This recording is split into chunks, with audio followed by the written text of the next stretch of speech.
হচ্ছে রিয়াদুল জান্নাতে মদিনাতে। তখন রিয়াদুল জান্নাহ ওপেন ছিল সবার জন্য।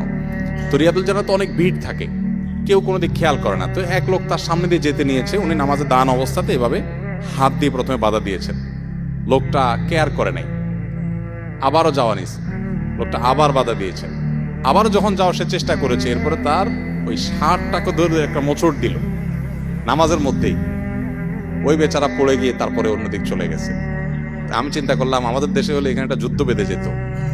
এখানে হাদিসে মূলত মারামারি করতে বলা হয়েছে তা না, হাদিসে বাধা দিতে বলা হয়েছে। আপনি ইশারা ইঙ্গিতে নামাজে আমলে কাসির হলে নামাজ নষ্ট হয়ে যাবে, অতএব সেটা মাথায় রেখে আপনি ইশারা ইঙ্গিতে তাকে বাধা দিবেন।